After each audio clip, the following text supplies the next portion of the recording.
¿Qué es una idea y cómo se produce una idea? ¿Cómo funciona el cerebro a ese nivel? A mí me interesa preguntarte cómo un físico pasa a la neurociencia. O sea, a mí siempre me fue muy mal en colegio en física. La suspendía, era la única materia que suspendía, pero me encantaba. ¿Y físicamente cómo surge esta conciencia? No me quieres perdonar, que para mí es increíble cómo en España no alcanza el tamaño de héroe que debería tener. O sea, no es que España tiene 400 premios Nobel, y además este es un cacho de premio Nobel. Pues si nosotros llegásemos como a descubrir completamente ese mapa de los correlatos neurales, la pregunta filosófica que quedaría es, vale, pero ¿por qué todas esas cosas que suceden en el cerebro están acompañadas por esa experiencia consciente subjetiva, ¿no? ¿De qué nos reímos? ¿Qué lloramos? Uno siempre piensa que esas cosas las eligen, pero no son así. Ni siquiera de quién nos enamoramos. O sea, tú puedes elegir con quién te casas o quién no te casas, pero de quién te enamoras no lo eliges. O sea, de repente pasa alguien y te enamoras. Una ilusión, ¿qué sentido biológico tiene? O sea, porque es solo propio del ser humano, o sea, para empezar, esa visión del yo, cómo compara con otros animales y por qué surge. Bueno,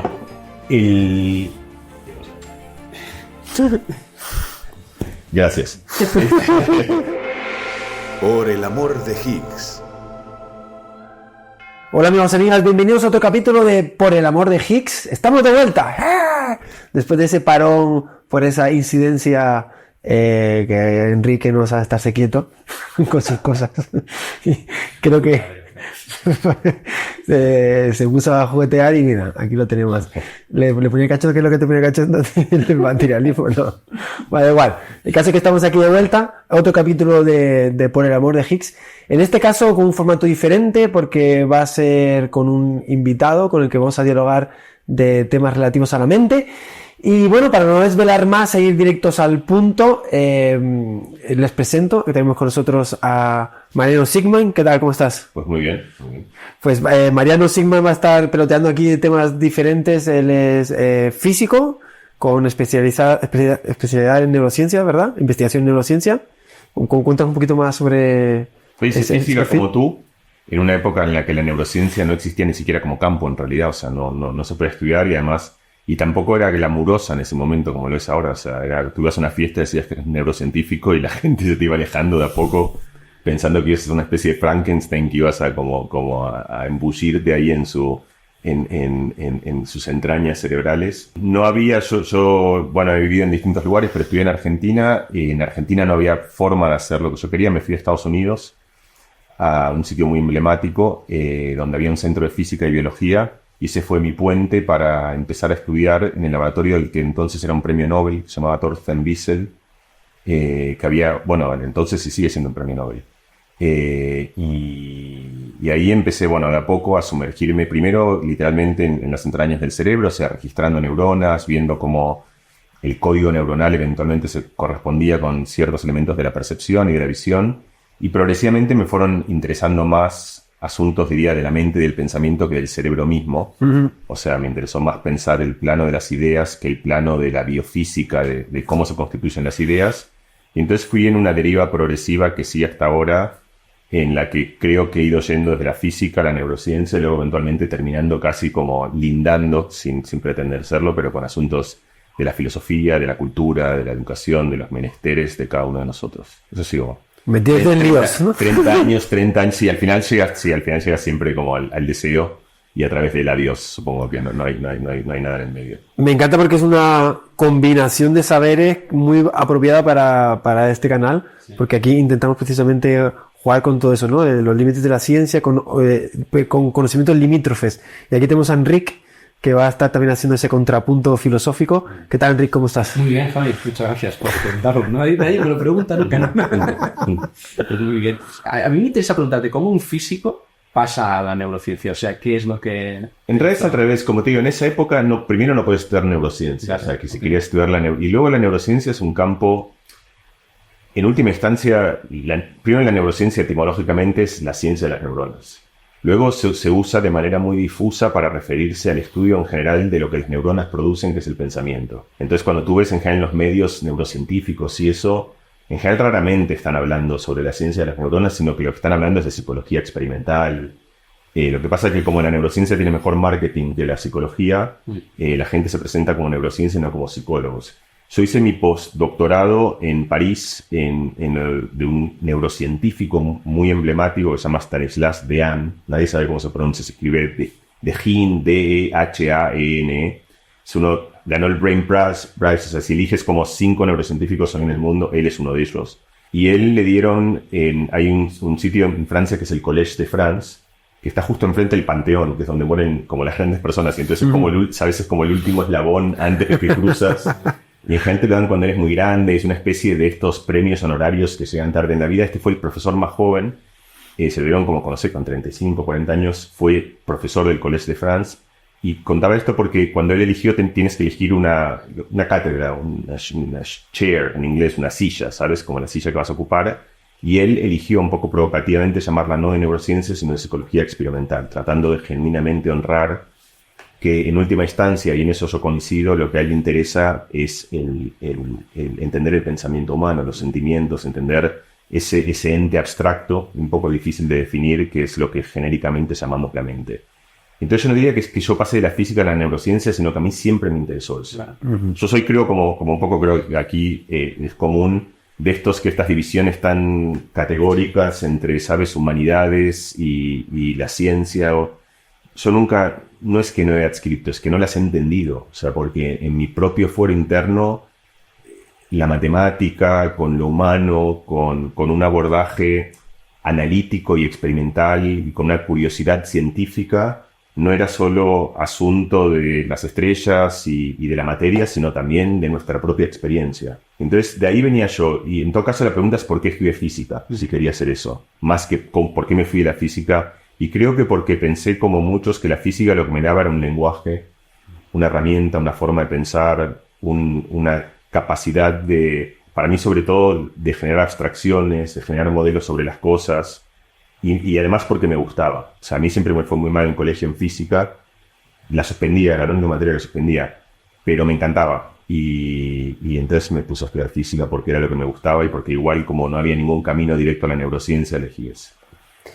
A mí me gustaría empezar a hablar sobre temas más profundos, pero empezando por lo básico, porque pues no hemos hablado en este canal todavía de qué es el cerebro, cómo funciona el cerebro, las unidades, ya las mencionaste, las neuronas, y una revisión histórica. ¿Te importaría, para plantear un poquito el esquema de juego, el terreno de juego donde vamos a estar ahí abordando? Un chiste muy malo. No es el de 2 más 2. No, es en plan, el cerebro es el órgano más importante, firmado el cerebro. Ah, sí. Te voy a repetir con otro, que era de Woody Allen, que decía que el cerebro era su segundo órgano favorito.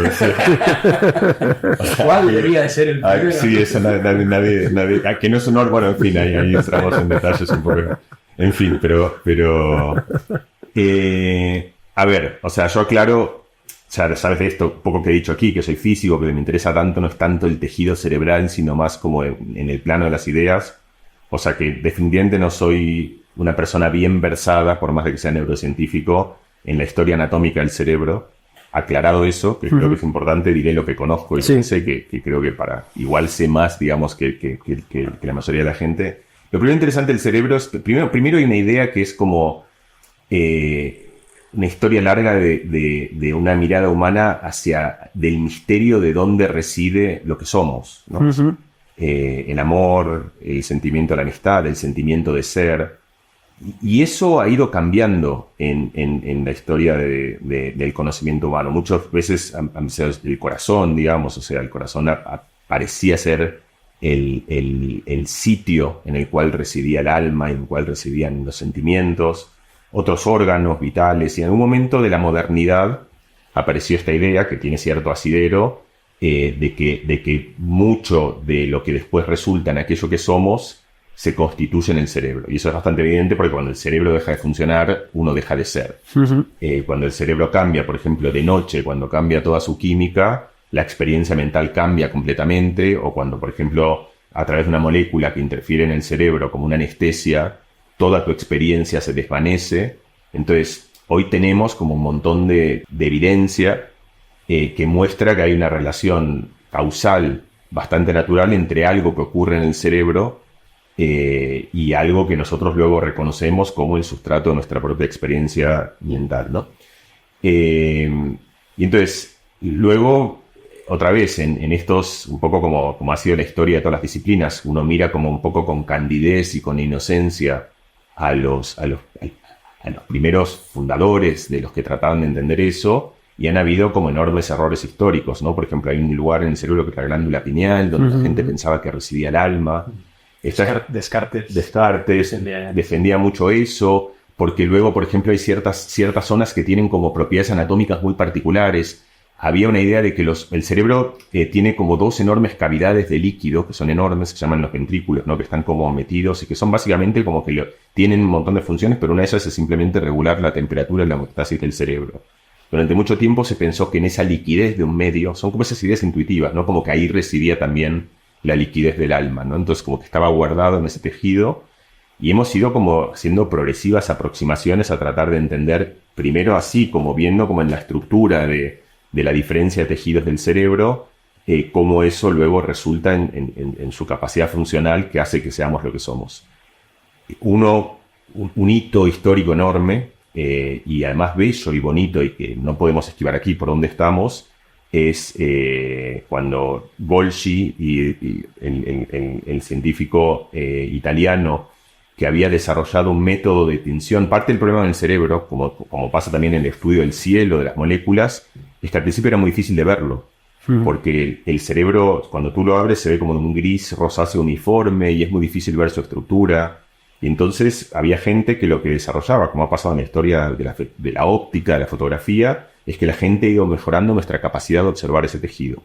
Un gran momento fue Camillo Golgi, que desarrolla este método con una tinción de oro y plata, que lo que hace es que se pega con diferente afinidad a distintas partes de los tejidos cerebrales, te permite hacer una especie de, digamos, de radiografía histológica. Entonces te permite, tú ves un tejido y lo ves como algo uniforme, le echas este método de tinción y de repente empiezas a ver todos los patrones que estaban escondidos. Y lo bonito es que Golgi hace eso, pero luego aquí en España, otro científico que para mí es increíble cómo en España no alcanza el tamaño de héroe que debería tener, ¿no? Entre otras cosas, hay una casa aquí a 30 kilómetros en Miraflores, que es la casa de Santiago Ramón y Cajal, abandonada. O sea, no es que España tiene 400 premios Nobel, y además este es un cacho de premio Nobel. O sea, es como en el mundo, tú dices, Santiago Ramón y Cajal tendría que estar como volver a él todo el tiempo. Fue alguien de una visión como que cambió un campo para siempre. Es representativo de cómo funciona este país. A mí me impresiona mucho. O sea, tú sabes, iba mucho en bici, pasaba por Miraflores, que es un pueblo que está en la sierra norte de Madrid, y cuando iba por ahí pasaba por la casa de Cajal y decía como, pero... me metía yo, la miraba, porque está como abandonada, y veías como todas sus viejas herramientas y como esto no es un museo, ¿no? Bueno, en fin, Santiago Ramón y Cajal, que era un gran dibujante, un gran científico, un gran pensador, o sea, todavía están como los dibujos. Y culturista, ¿no? Un culturista, más un cazador, era un gran cazador, pero un cazador como, porque tenía esa cosa de que él veía de repente en medio de esta como enorme textura en la cual nadie veía nada, él encontraba la sombra de un ojo. Entonces esto tenía Cajal, que muchas veces pasa que la gente que dibuja muy bien, ve muy bien. Entonces, una historia bonita también de la ciencia, que es que Cajal y Golgi, o sea, Cajal con las herramientas de Golgi, ve lo que Golgi no veía. Que es que Golgi pensaba que el cerebro era todo un retículo, o sea, una especie de como tejido continuo, como una especie de... Y Cajal dice, no, estos son unidades separadas, casi pegadas, en lo que hoy sabemos que es una sinapsis, donde hay un hilo que es un axón que termina casi donde empieza la otra, pero ahí hay una pequeña división. Y esa idea era muy importante porque lo que estaban discutiendo era de qué estaba hecho el cerebro. Si el cerebro era lo que pensaba Golgi, que era un retículo, o si el cerebro era lo que hoy sabemos que es, y lo que Cajal vio utilizando el método de Golgi, que era un entramado de neuronas separadas, cada una de las cuales tiene una capacidad de procesar información y que se la pasa a otra, y ahí empieza con Cajal, hace un siglo, la idea de una red neuronal, de que el cerebro es una red neuronal de millones y millones y miles de millones de neuronas. Y una cosa bonita, que vosotros hacéis mucho aquí, como esto de la parte humana y histórica, filosófica de la ciencia, que yo creo que la gente esto no lo ve tanto, es que a Cajal y a Golgi le dan el premio Nobel juntos por tener ideas antagónicas, ¿no? Como cuando la gente tiene esta idea de que la neurociencia demuestra que, ¿sabes? El horrible título de un periódico, la neurociencia no demuestra nada, o sea, la neurociencia es un conglomerado de gente que tiene ideas opuestas y antagónicas sobre las cosas. Cajal y Golgi pensaban, o sea, de hecho se odiaban, porque uno decía A y el otro decía no A, o sea, B, lo contrario. Y festejan esa disonancia con el Nobel conjunto, que es un Nobel justo, porque al final fue Cajal el que tenía razón, pero no hubiese visto lo que vio Con la técnica. sin la técnica que de Golgi ha intención. desarrollado. Bueno, la historia sigue un montón, no sé hasta dónde quieres ir, si quieres que vayamos a estructuras, no sé lo que... O sea, Sí, un poco por encima. Ahí descubren la unidad básica de funcionamiento del cerebro, que es la neurona, pero estaría bien saber cómo funciona una neurona y cómo es el entramado del cerebro, porque entiendo que es un organismo no homogéneo, ¿no? No, por eso el cerebro está hecho de... No es la única célula que tiene la neurona, tiene otras células que se llaman glías, que hay de muchos tipos. Neuronas también hay. Las neuronas son todas parecidas, pero hay desde pequeñas neuronas muy simples hasta algunas que se llaman neuronas piramidales, que otra vez luego, si se puede aquí, pondremos los dibujos de Cajal, que son como un árbol con que tienen unas raíces enormes que se conectan con un montón de gente. Entonces, mira, un montón de gente, con un montón de neuronas, pero es que yo ya tengo la metáfora que las neuronas son como gente, que algunas tienen una vida muy solitaria y se conectan con unas y otras son como influencers, ¿sabes? Que de alguna manera irradian y proyectan a un montón de gente, y creo que la metáfora vale. O sea, hay neuronas que tienen conectividad muy distinta, y luego las neuronas se organizan en estructuras que son circuitos. Y el cerebro tiene tiene un montón de estructuras distintas y es muy complejo. O sea, parte de la dificultad del cerebro es que es una sociedad de neuronas súper sofisticada. O sea, hay un montón de estructuras que evolutivamente son muy distintas, que funcionan de manera distinta, que se ven distintas. Lo que uno escucha como una simplificación es que hay como una especie de cerebro antiguo, que es toda la parte subcortical del cerebro, que incluye un montón de estructuras, que son el tálamo y un montón de estructuras más. Y luego en la parte de afuera del cerebro hay una estructura que se llama la corteza, y se llama la corteza porque en realidad, si bien está en 3 dimensiones, es un manto. O sea, es como si fuese una estructura bidimensional que está toda, bueno, así. O sea, está buscando la forma, si a alguno se le ocurre mejor. Como plegada. Plegada, esa es la palabra. Está plegada sobre sí misma para maximizar el volumen, pero que si tú la estirases, en realidad, que es de hecho lo que se hace cuando uno hace estudios de la corteza cerebral, lo que hace es la despliegas y estudias ese manto que está todo doblado, como que lo estiras. Y cuando lo estiras, ves que tiene como un montón de estructura. Y la corteza es lo que se conoce como la parte más moderna del cerebro y la que, en cierta medida, y yo todo esto lo digo con muchas comillas porque creo que son metáforas que tenemos que tener mucho cuidado, está asociado a la parte más racional, verbal, cognitiva, por así decirlo, del cerebro. Entonces, una manera que tiene cierto asidero es que el cerebro antiguo son como reflejos muy estereotipados que mantienen las funciones básicas de la vida, que existen mucho antes de la evolución del Homo sapiens, que son mantener la homeostasis, la respiración, que todo eso también lo hace el cerebro, y es lo más importante que es el cerebro. Porque si no hiciese nada de eso, todo el resto, la literatura, la ciencia, esta conversación misma no tendría sentido si uno no pudiese mantener el cuerpo a 37 grados, el cuerpo funcionando como tiene que funcionar para que todo esto pase. Entonces, ahí hay como un montón de circuitos que son muy estereotipados, y luego hay la corteza, que además en el Homo sapiens, comparado con otros animales, ha proliferado mucho más. O sea, si tú miras la diferencia entre el cerebro humano y el cerebro de otros animales, ves que hay partes que son mucho más conservadas, y ese es el argumento de por qué algunas partes son más antiguas que otras. Y luego que hay una parte del cerebro humano, que es lo que se llama la corteza, que está en el exterior, o sea, justo abajo del cráneo está la corteza, y luego vas hacia adentro en la profundidad del cerebro y ahí están todas las estructuras subcorticales. Y la corteza, que comparada con otros animales ha crecido enormemente en volumen, es lo que supuestamente donde residen o donde se codifican o donde se sustancian, que cuál es el orden exacto, las funciones cognitivas. La corteza está compuesta de varias capas, y esas capas están compuestas por unas especies de columnas transversales, y hay alguna gente que opina que esas columnas son como el chip del cerebro, ¿sabes? Como si tú tienes una computadora está armada por una especie de muchos chips, que es como la unidad básica de cómputo, y hay mucha gente muy famosa que propone que como que la unidad de cómputo básica del cerebro es una columna cortical. Yo soy un gran crítico de esa idea, sobre todo porque pienso que hay un montón de animales que no tienen corteza y que hacen cosas no tan distintas de las que hacemos. O sea, también se escapan y se acercan y se aparean y tienen cosas que parecen ser reacciones emocionales. pero no tienen corteza y no tienen columnas corticales. Entonces, es difícil explicar que esa es la unidad fundamental de cómputo si gente que no tiene esa... entes, animales que no tienen esa unidad funcional, igual puede ejercerla. Entonces aquí entramos en un dominio como muy controversial, muy aproximado, todavía muy en esbozos de una ciencia que al final está en sus comienzos. La neurociencia es una ciencia muy reciente, o sea, que tiene, digamos, desde que ha explotado como tal, tiene eso, 30, 40, 50 años, digamos. Y que apenas está esbozando estas cosas. Y la última cosa que creo es importante en esta especie de mapa anatómico del cerebro, también para quitar mitos, es que el cerebro tiene dos hemisferios, o sea, está dividido en su parte izquierda y su parte derecha, y esos dos hemisferios están unidos por lo que se llama un cuerpo calloso, que son un montón de fibras que van como una especie de enorme autopista que conecta un hemisferio con el otro, porque luego yo creo que hablaremos de esto, es importante. Y entonces está esta idea, y es una idea equivocada, de que el hemisferio derecho y el hemisferio izquierdo tienen cada uno como su propia... El racional y el creativo. El racional y el creativo, el sentimental, el matemático. El matemático y este es uno de los ejemplos donde para mí hay más abuso de un mal uso de intentar como con cierta impostura poner términos sofisticados para cosas más simples. Yo un día estaba en una charla, mucha gente había un tío que decía, al que le voy a perdonar el nombre, que decía, tenéis que usar más vuestro hemisferio derecho, ¿no?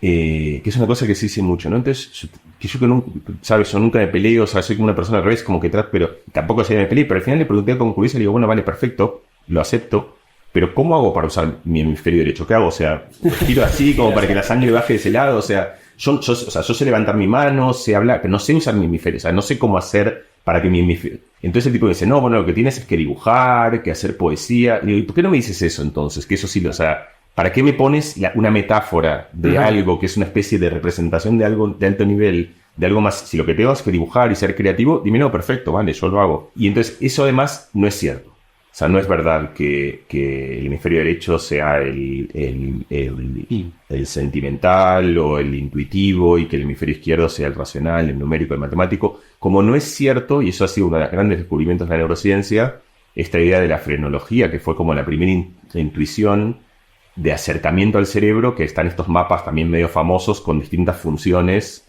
como si residiesen en distintos lugares. Y esta es una idea muy tentadora, porque una manera muy canónica para nosotros de ubicar funciones es, vale, esto en este sitio, pero las cosas son mucho más complejas que eso. Y la memoria no está en un sitio, la emoción no está en un sitio, y lo que hoy entendemos es que lo que el cerebro hay son funciones.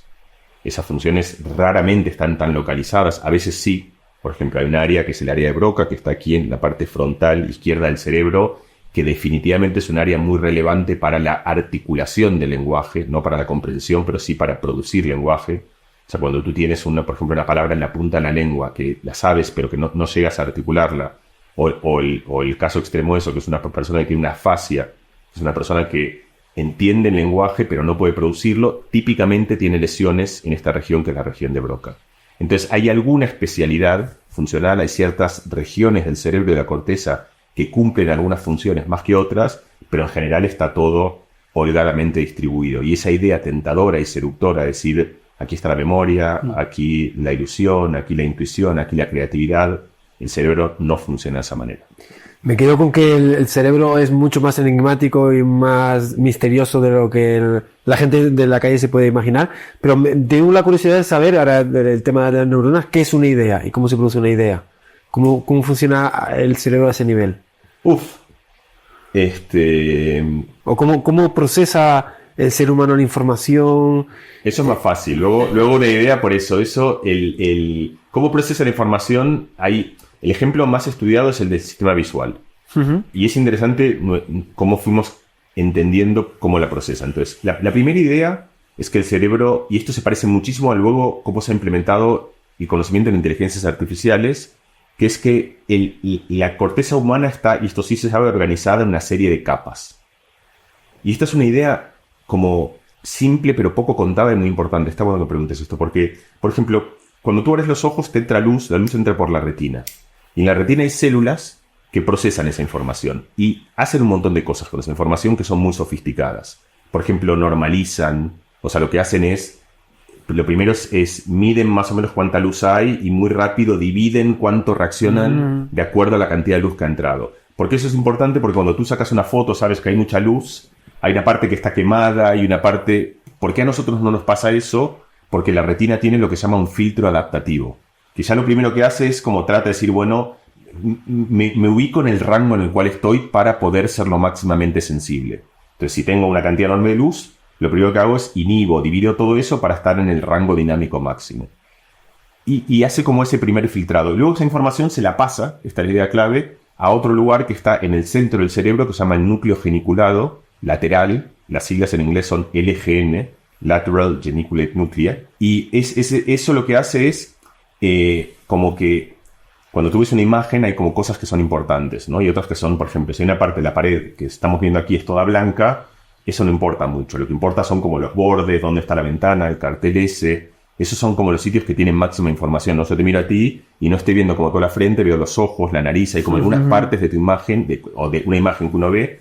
Eso como de... Y eso se llama como comprimir una información. O sea, cuando tú tienes una imagen y la pones en JPG, por ejemplo, lo que estás haciendo es eso. Estás diciendo, bueno, si hay un montón de píxeles que son todos grises, no hace falta que te los cuente. Lo único que cuento es dónde las cosas cambian.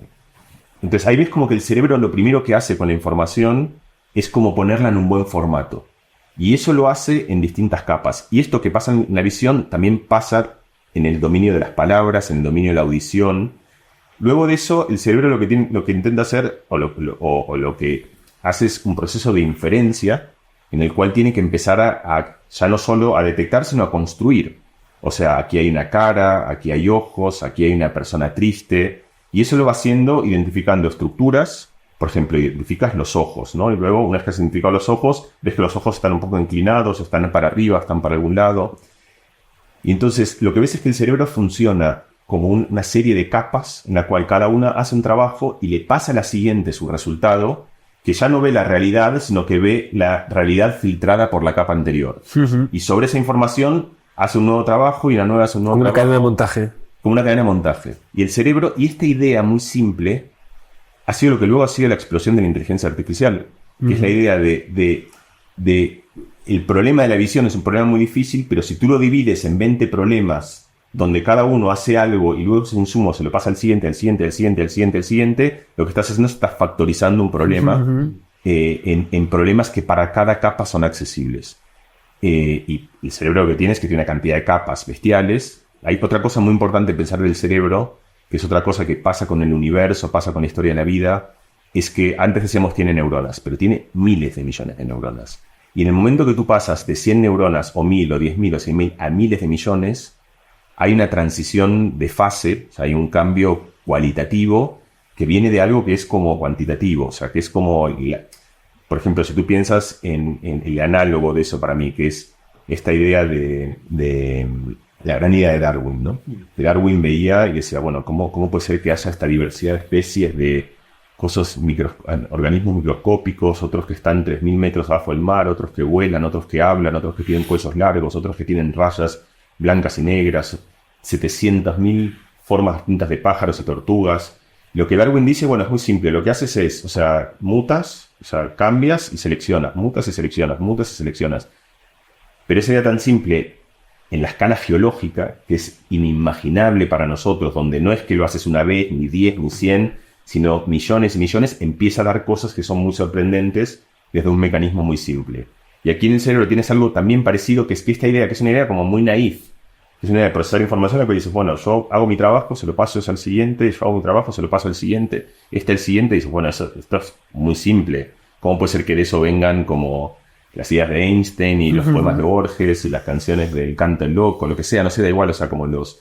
Bueno, pues porque en la escala de miles y miles de millones de neuronas empiezan a pasar estas cosas sorprendentes.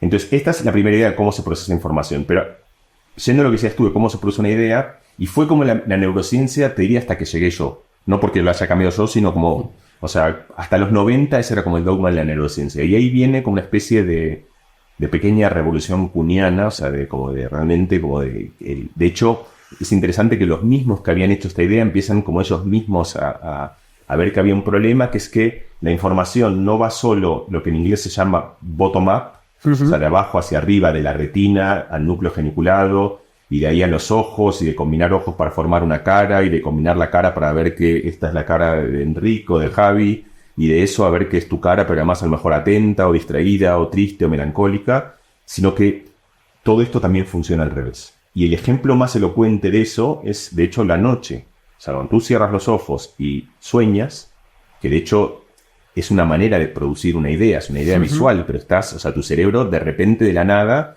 produce ideas estrambóticas, poéticas. Bueno, ¿cómo funciona ahí? Es al revés, es estas neuronas, que son las que antiguamente llamaban las neuronas de la abuela, grandmother cells, porque eran neuronas que justamente codificaban cosas tan sofisticadas, se encienden y van hacia atrás, y lo que empiezan a hacer es, en vez de que la información vaya de la retina hasta neuronas muy abstractas y sofisticadas, empiezas de neuronas abstractas y propagas hacia atrás en cada uno de estos filtros, donde vas como proyectando en el pizarrón del cerebro, o sea, como en ese pizarrón del cerebro, como la actividad que corresponde con esas ideas.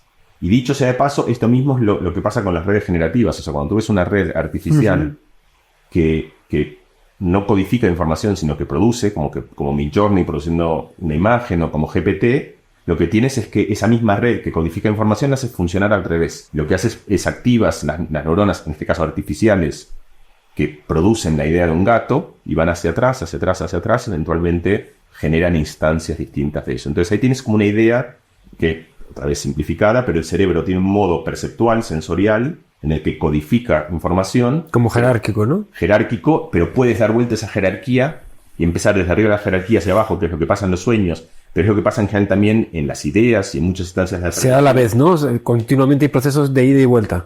La clave es que en modo normal, que es la razón por la cual funcionan las ilusiones visuales, que es que justamente el cerebro está tratando de adivinar cosas, y hay una idea que ha cambiado completamente, y es una idea justamente que tiene que ver con una visión muy distinta de la filosofía de la mente. La tesis de doctoral mía, que fue yo la presenté en el 2002, o sea, hace 22 años, estoy bastante orgulloso. El título era La máquina que construye la realidad, no la que percibe y eso yo siento que yo estaba en un momento en el cual justamente estaba cambiando esta idea, donde lo que se veía es que aún en la percepción estás todo el tiempo soñando. Y estás, por supuesto, en algo que lo estás conciliando con los datos, pero lo que estás haciendo es, todo el tiempo estás dando interpretaciones, y esas interpretaciones cambian la manera misma en la cual el cerebro funciona.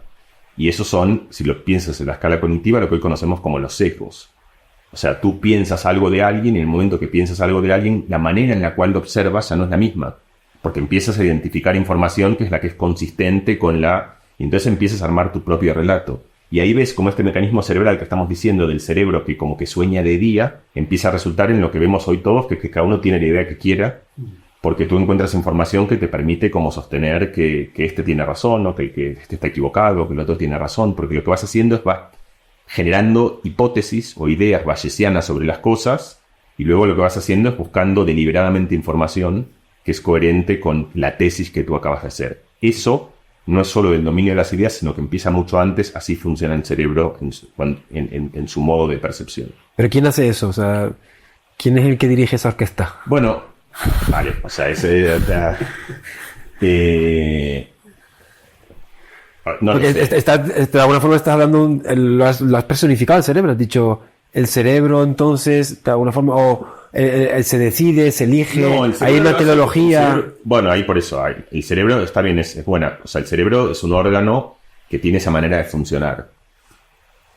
Una manera de funcionar en la cual, otra vez, no es, el ejemplo más simple es el primero que conté, que es que es adaptativo en el sentido de que es un círculo. Cuando detecta que hay mucha luz, cambia su manera de observar. Si tú tienes una cámara de fotos, la cámara de fotos abre el diafragma y representa la realidad de una manera rígida. Pero de repente empiezas a tener cámaras de fotos que son, entre comillas, inteligentes, que pueden cambiar su manera de observar de acuerdo a lo que están observando. El ejemplo más simple es ese. Si hay mucha luz, cierro el diafragma automáticamente para que no entre tanta. Pero luego puedes empezar a decir cosas, como por ejemplo, ya tienes cámaras que empiezan a seguir la cara. Y entonces son cámaras que ya empiezan a tener un loop en el cual están programadas de una manera que dan prioridad a cierta información por encima del otro. El cerebro está programado así, entre comillas, o sea, tiene una circuitería que hace que funcione de esa manera desde que nacemos. O sea, no es una decisión consciente.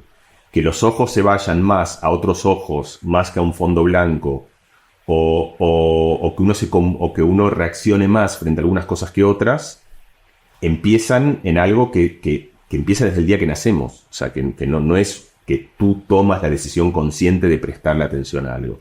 Por eso las ilusiones visuales persisten, tú no las puedes cambiar. O sea, forman algo muy constitutivo del cerebro. Y también por eso, no solo ilusiones visuales, de qué nos reímos, qué lloramos. Es decir, uno siempre piensa que esas cosas las eligen, pero no son así. Ni siquiera de quién nos enamoramos. O sea, una persona elige, tú puedes elegir con quién te casas o quién no te casas, o puedes elegir a veces si tienes un hijo o no tienes un hijo. O sea, aunque a veces es cuestionable cuánto no lo elige. Pero de quién te enamoras no lo eliges. O sea, de repente pasa alguien y te enamoras. Y entonces, ahí está tu pregunta. Bueno, ¿quién es el que se ha enamorado? O sea, el que se ha enamorado soy yo. Y cuando uno se enfada, en general tampoco, uno no elige enfadarse. Uno elige luego lo que hacer con su enfado. Y aún cuando vamos a eso, ahora vamos a cuestionar quién es ese uno que elige qué hacer con su enfado. Pero, y entonces ahí hay una idea que es como, también como y es algo que creo es muy propio para este espacio que construimos nosotros aquí, ¿no?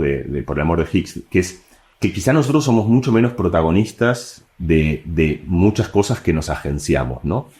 Y para mí el gran experimento de esto lo hizo un tío que se llama Benjamin Libet. ¿Lo conoces a Libet? Claro, por supuesto. No, ¿tú cuando te has sabido? Te va a gustar, creo, espero. Benjamin Libet ¿por qué es bonito? Porque agarra estos problemas que parecen inabarcables y hace lo más bonito que hace la ciencia, que es llevar eso a su mínima expresión, ¿no? Como decir, bueno, simplifiquémoslo todo lo posible para que se pueda estudiar en un laboratorio, ¿no? Entonces, ¿cuál es el problema que estudia Libet? Que es parecido al que tú has traído, el problema del libre albedrío, ¿no? El problema de quién es. Borges tiene un poema que me gusta que dice: Dios mueve el jugador, habla del ajedrez, se llama el ajedrez, y dice: Dios mueve el jugador y esta es la pieza, que Dios detrás de Dios la traza en pieza, ¿no? O sea, como que yo siento que estoy moviendo la pieza de ajedrez, hay alguien que me está moviendo a mí, pero hay alguien que está moviendo, y dónde termina ese loop de dioses detrás de los dioses, que son los que dónde termina, ¿no? Y a lo mejor es pues un loop cerrado, no lo sé, por eso es bonito el poema, pero la respuesta no la conocemos por suerte. Pero Libet intenta acercarse humildemente a este problema. Entonces lo que hace es lo siguiente: le dice a alguien, haz tu expresión mínima de libre albedrío, que es aprieta un botón cuando se te dé la gana. Entonces ya no es elige a la persona que quieras o un texto, es muy complicado para la ciencia, pero apretar un botón dentro de todo es fácil, pero sabes que lo eliges cuando tú quieras, y eso sí es el punto, ¿no? Entonces tú estás ahí y en el momento que tú quieres lo tocas. Luego pasa un tiempo, no pasa nada, te dice, lo voy a tocar, y lo tocas, ¿no? Y entonces al mismo tiempo tú estás viendo un reloj que está como ralentizado, que te permite medir el tiempo con un poquito más de resolución, y en el momento que tú tomas la decisión de que vas a apretar ese botón, te fijas y luego le comunicas al otro, como diciendo, a las 17 horas, 26 segundos, 375 milisegundos, he tomado la decisión de apretar el reloj. ¿Y qué encuentra Libet? Lo primero que encuentra, por supuesto, es que la decisión de que tú lo vas a hacer ocurre antes que cuando tú lo haces, lo cual es normal porque hay un tiempo entre que tú has tomado esa decisión y esa decisión va a través de, decíamos, una neurona, esa neurona que estará en algún lugar de la corteza parietal, que es como luego de ahí va la corteza motora, de la corteza motora, corteza premotora, de la corteza premotora, a la corteza motora, luego eventualmente las sinapsis tienen que ir hasta los músculos y todo eso tarda unos 400, 500 milisegundos, que es lo que le encontraba. Pero Libet tenía, estamos hablando hace mucho tiempo, o sea, muy precario, algo que le permitía medir algunas ondas cerebrales de manera muy rudimentaria, y lo que él encontraba es que unos 700 milisegundos antes de la que persona diga, mira, ahora he tomado la decisión de apretar el botón, él ya veía algo que indicaba que esa persona iba a tomar la decisión de apretar ese botón. O sea, es el Dios detrás de... Había en este caso es un cerebro detrás de la persona que era el que estaba tomando esa decisión. Y entonces eso cambió enormemente como nuestra visión sobre el libre albedrío, sobre la conciencia, sobre quién es la persona o quién es, no la persona, quién es el ente, el órgano o aquel que dicta aquellas cosas que hacemos. Y lo que Libet propone como idea, luego esto además, por supuesto, eran experimentos de hace 60 años, hoy hay gente que con mucha más resolución, 10 segundos antes de una decisión muy sofisticada, como que tú digas, no sé, estoy harto, quiero apagar, o sea, ya hay algo como que tiene ya contenido semántico, sí. Te lo predicen. O sea, hay algo en tu cerebro que bastante antes de que tú sientas algo que es la decisión que tú estás tomando sobre aquellas cosas que te incumben, eso ya existía en tu cerebro y ya indicaba que tú lo ibas a hacer. Entonces somos como un poco zombies de nuestro propio cerebro. Y entonces, Libet ahí arma esta frase que luego se convirtió como en un ícono de la conciencia, que es: la conciencia no tiene voto, pero tiene veto. O sea, las ideas que nosotros pensamos como las ideas conscientes no aparecen en la conciencia, sino aparecen en un órgano que está, digamos que, para decirlo en nuestros términos, como que tiene cierta actividad térmica, o sea, como una especie de radiación de un cuerpo negro, que es decir, que está como radiando todo el tiempo y está produciendo su propia información, que estará sesgada por el entorno, por su propia historia, por su genética, por las cosas que le han pasado, por una cierta configuración que ha adquirido, que tiene que ver con las experiencias, los traumas, las cosas buenas, los deseos, es decir, cosas que luego le ponemos eufemismos, pero que en realidad forman parte de todo un circuito dinámico que va produciendo actividad, y esa actividad eventualmente converge a que nosotros hagamos cosas. Y cuando nosotros hacemos cosas, a diferencia de otros animales, proponen muchos teóricos de la conciencia, lo que tenemos es una representación interna de eso. O sea, nosotros vemos. O sea, antes, lo que te diría Libet es un animal, no sé, una lagartija o un saltamontes, de repente siente la inclinación, no siente, de repente produce su cerebro la decisión de ir hacia algún lado. Y lo que dices, en tu caso, en el mío, digamos, en el de un ser humano, en el suyo, es igual, solo que antes de que tú vayas a ese lugar, esbozas esa idea y como una especie de imaginación en el cerebro, lo que te permite, a diferencia del otro, luego preguntarte: ¿quiero seguir con este curso de acciones o no? Entonces tenemos esta capacidad de, en este circuito cerrado, de observar cosas y generar reacciones, y cuando ves algo que te gusta te acercas, y cuando ves algo que no te gusta te alejas, y si has aprendido que eso es más o menos bueno, y en fin, de que uno va actuando como una especie de zombie en el mundo, generamos esta especie de separación porque podemos vislumbrar las consecuencias de lo que hacemos, y ahí viene la idea del veto. Uno dice, por ejemplo, ¿sabes qué? No quiero tocarlo. Que es como con el experimento de Libet, la gente que quería engañarlo, que decía, tomaba la decisión, pero luego decía, bueno, y ahora no lo hago, ¿no? A ver cómo. Entonces Libet encontraba esto, que encontraba que estaba la idea del deseo de hacerlo, pero que luego había algo que venía de otro lugar, que era un mecanismo de control que decía, esto no lo voy a hacer. Y ahí, y con esto termino, vale otra vez la pregunta, bueno, ¿y quién es ese que dice no lo hagas? O sea, ¿eres tú?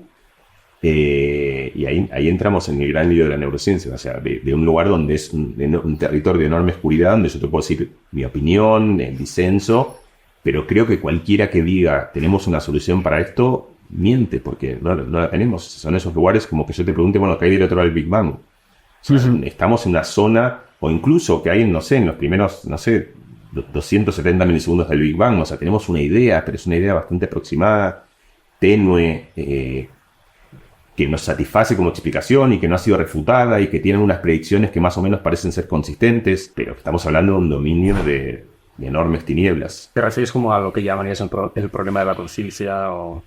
Bueno, me refiero a eso, justamente, ¿quién es? O sea, para mí la pregunta es, o sea, todos nosotros reconocemos algo que es como el ego, ¿no? O sea, como hay un ente que además uno lo imagina en la cabeza, ¿no? Que es el... pero lo que está en la cabeza es el cerebro, no ese ente. De hecho, hay muchas técnicas de meditación que lo que tratan justamente es de deslocalizar la experiencia mental. Esta idea de que tú estás viendo del centro de tu cabeza, de que cuando te duele la mano sientes el dolor como si estuviese en tu cabeza.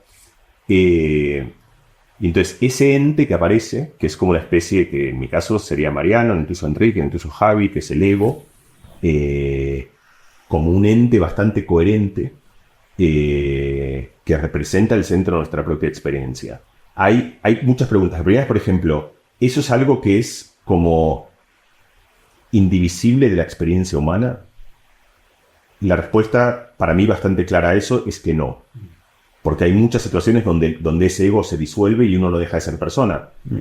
Inducción de drogas farmacológicas, donde justamente eso desaparece y de repente tú tienes una experiencia que es una experiencia distinta, donde tú de alguna manera como que estás un poco más fundido en el universo y donde lo que tienes es interactúas, pero no tienes esa idea de que tú eres el centro del relato del universo. Hay un gran neurocientífico muy controversial, estoy hablando de los 1970 más o menos, se llama Julian James, se escribe Julian Jaimes, tiene un libro muy polémico que se titula La mente bicameral, pero el tío tenía una teoría que a mí me parece fascinante. Él lo que hace es toma todos los textos homéricos, ¿no? Los primeros relatos.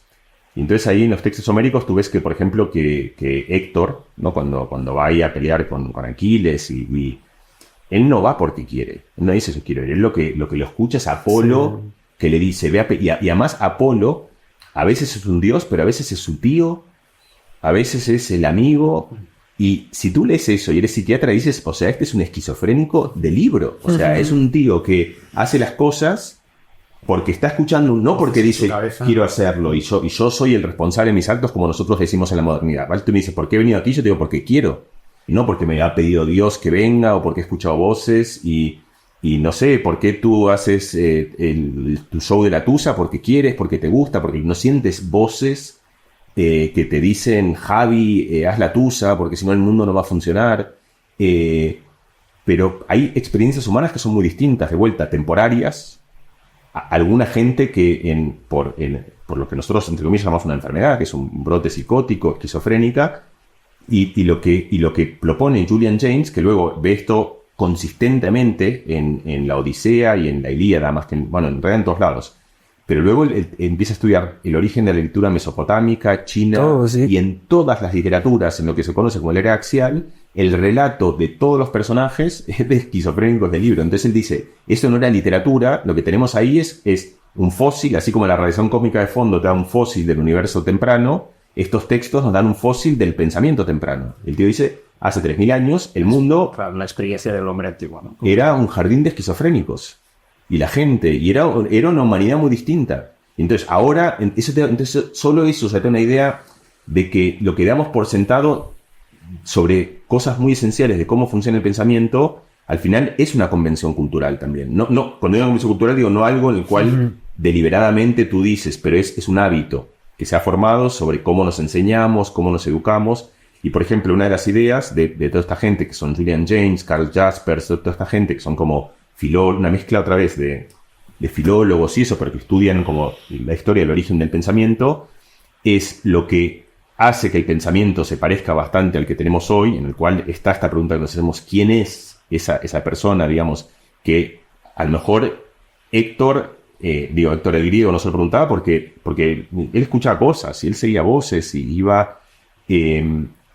esa voz empieza a partir de que tenemos como el medio escrito, que es algo que justamente nos permite depositar nuestro pensamiento en un sustrato estable, en el que queda guardado, en el que tú puedes escuchar la voz de Heráclito 1000 años después, porque está en un medio y en el cual tú puedes ver además tu propio pensamiento asentado en una materia rígida, que no es, digamos, el lugar volátil en el cual se origina. Entonces hay una idea de que el momento que ese espejo, en el cual tu pensamiento ya no es solo una especie de flujo en el tiempo, de lo que es como el flujo de la conciencia, sino que tú lo depositas en un medio estable y lo ves, entonces tú empiezas a ver tu pensamiento, aparece esta idea de que se crea este ente que muchos piensan es un ente, entre comillas, ilusorio. O sea, es una de las tantas... Y cuando digo muchos piensan, digo otra vez porque es un lugar donde yo creo que nadie tiene una explicación justa de las cosas.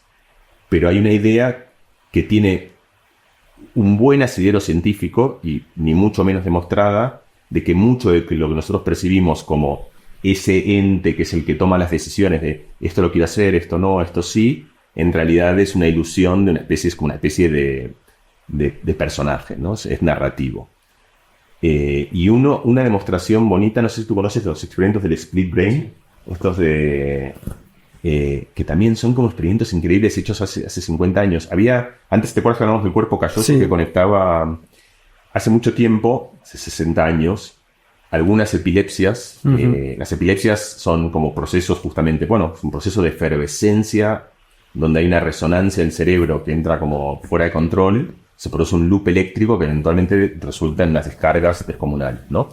Y eso muchas veces hoy se trata farmacológicamente, ha mejorado mucho la farmacología de la epilepsia, pero en aquel entonces, hoy también, pero en aquel entonces mucho más, habían algunas que no se podían resolver. Y eso generaba un trauma tremendo, y la única opción posible para resolverlo era cortar el cuerpo calloso, porque justamente como como estas cosas son mucho de resonancias eléctricas y tú es como que cortas el circuito, ¿no? Entonces en el momento que cortas el cuerpo calloso, estas resonancias de estos loops eléctricos que se formaban desaparecen y desaparecía la epilepsia. Entonces estaban estos tratamientos que eran efectivos en los cuales a la gente le cortaban y ahí sí tienes una persona que tiene dos hemisferios que no se comunican entre ellos. Y entonces, entre comillas, esa persona es como un monstruo de dos cabezas, o sea, tiene como dos cerebros. Dos voluntades, ¿no? De alguna manera. Por eso, ahí le ponemos el nombre que quieras. En todo caso, dos entes que conviven en un mismo cuerpo. Y dos voluntades me gusta, de hecho, como expresión, porque... Y eso genera como una tensión que hace mucho más elocuente algo que nos pasa a todos. Lo que hacían Gazzaniga, esa gente hacía esos experimentos es, por ejemplo, le daban a como un hemisferio de una parte del campo visual y otro hemisferio de la otra parte del campo visual, tú puedes hablarle a un hemisferio y al otro de manera distinta, ¿no? Entonces, le daban a un hemisferio la instrucción de, no sé, por ejemplo, coge el vaso de agua. Entonces, este tío iba y cogía el vaso de agua. Lo había cogido porque se lo habían dicho.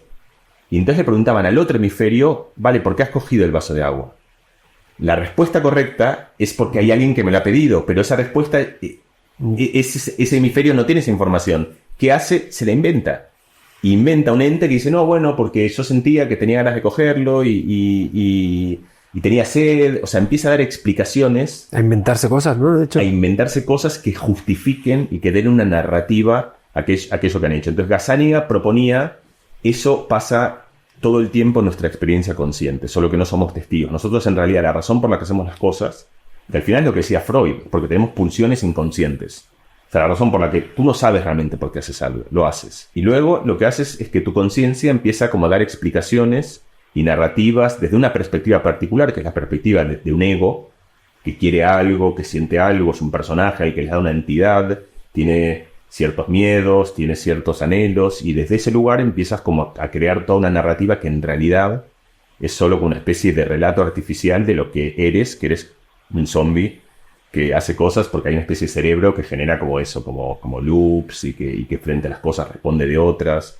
Esa es una visión del mundo, donde que es la visión como más exagerada de decir la conciencia como tal en realidad es un sueño, es una ilusión, y además es un sueño de nuestro tiempo, ni siquiera es un sueño eterno, o sea, es un sueño, y es un sueño de algunos días y no de otros, y es un sueño del día y no de la noche, y hay otras ideas de la conciencia completamente antagónicas que son, no sé, la conciencia de hecho es otro sustrato, para ir a un ejemplo como completamente antagónico, o sea, que es el viejo ideal dualista, de ahí me meto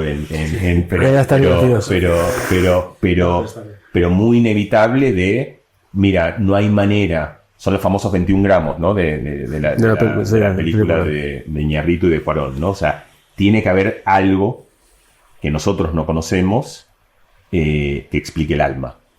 Y puede ser también, otra vez, no hay ciencia que demuestre que eso no sea cierto. O sea, en lo que hay apenas es alguna ciencia que muestra que quizás sin eso tenemos una teoría que por lo menos es plausible, ¿sabes? O sea, que a lo mejor no hace falta apelar a eso para explicar lo otro. Pero eso no quiere decir que lo otro no sea ni exista. O sea, simplemente que por ahora, como tantas otras cosas, no podemos verlas. Lo que está claro es que no existe un yo, ¿no? No hay una representación clara, unívoca y constante de una región del cerebro que represente a nuestras voluntades, ¿no? Una región del cerebro no la hay. O sea, hay una parte que es lo que verás que se llama la corteza prefrontal, donde están como los planes más abstractos, y luego hay una parte que se llaman los ganglios de la base, donde lo que están es lo que para mí son las cosas más bonitas de la neurociencia, que es lo que en inglés se llama drives, que son esas cosas que te conducen, ¿no? Uh-huh. En castellano Freud los llamaban las pulsiones, ¿no? Que son aquellas cosas que en última instancia te ponen en marcha, o sea, como lo que te hace que te levantes, que estés aquí, que uno quiera tener hijos o que uno quiera hacer viajes. Por lo menos no hay un yo, no solo cerebralmente, sino psicológicamente. Ahí también hay una idea muy bonita, que es esta del poema famoso de Walt Whitman. Somos multitud. Sí, que luego lo canta Dylan, ¿sabes? O sea, contenemos multitudes. Y eso lo ven todos, o sea, cada vez que tratas, o sea, ¿quién soy yo? O sea, yo soy, o sea, cuando yo quiero comer unas patatas fritas porque tengo un montón de ganas, pero quiero no comerlas porque quiero cuidar mi salud. ¿Cuál es mi verdadero yo? Entonces, ¿cuál es el que está detrás de todo esto? Entonces, ahí te das cuenta que en realidad el cerebro funciona mucho más como un consorcio de impulsos que se superponen, que entran en conflicto, que parten de orígenes muy distintos, del deseo de alimentarte, del deseo de cuidarte. Algunos son universales y tienen, o sea, la pasión por el azúcar es una cosa que es muy antigua y está muy grabada en circuitos cerebrales que tienen como fascinación por eso y otras cosas también, pero que luego culturalmente puedes modificarla y entonces aparece como un show cultural que uno siente que está como por encima de eso. Y entonces a veces te preguntas, bueno, ¿cuál soy yo? ¿El que está como por arriba de todo poniendo toda la censura o el que está por abajo de todo poniendo el deseo? Bueno, no lo sé, otra vez, o sea, como que depende quién. O sea, Freud te dirá uno, Lacan otro, los neurocientíficos. A mí me parece que hay algo, ahora ya saliendo por un segundo de la ciencia y yendo a cosas como más de la experiencia de cada uno. O sea, yo tengo también como todos una experiencia. A mí esta idea, que es una idea que también viene mucho de filosofías más orientales y la de meditación, de quitarle peso al yo, ¿sabes? O sea, en toda esa idea que uno tiene que lo que a uno le pasa desde la perspectiva de tu propia realidad es lo más importante del mundo, ir como licuando eso y como la canción de nuestro amigo Jorge Drexler, de entender que uno es un chispazo, ¿sabes? Ínfimo en la edad del cielo. O sea, para mí eso, ahora ya más allá de la ciencia y eso, es algo que hace bien. También entender justamente eso, como porque pasa algo que es que hay algo que a mí me ha obsesionado mucho como narrativamente, que ha estado como en el centro de toda la ciencia. Yo siento que yo he hecho, hay un pasaje que lo cuenta Bioy Casares y Borges en un textito de un pasaje de la Divina Comedia en el que Dante va por ahí y de repente ve a un transeúnte. Y el tío se da cuenta y se sorprende de que ese transeúnte no sabe nada de Beatriz, que para Dante era como todo el centro de su existencia. Entonces él se da cuenta que él está a 10 centímetros y él está como ardiendo de fuego por dentro. Como imagínate que yo puedo tener un dolor tremendo y tú estás aquí al lado y no sientes nada. Y como que en la física eso es raro. O sea, si tú estás al lado de un fuego sientes calor, si estás al lado de un hielo hay frío. O sea, como que las cosas propagan continuamente. Pero hay una discontinuidad en la experiencia donde yo puedo sentir como un dolor infinito dentro mío y tú no te enteras de nada, no por mala fe ni por simplemente porque no fluye. Y a mí me parece que todo lo que hacemos, o sea, como esto, o sea, grabar, hablar, la literatura, darnos abrazos, el tocar música, es como una manera de tratar de remediar esa como idiosincrasia de la experiencia, que es que uno en última instancia siente a partir de su propio registro. Y uno, entonces todo el esfuerzo de la empatía y de la conexión es como tratas de sentir a través del otro.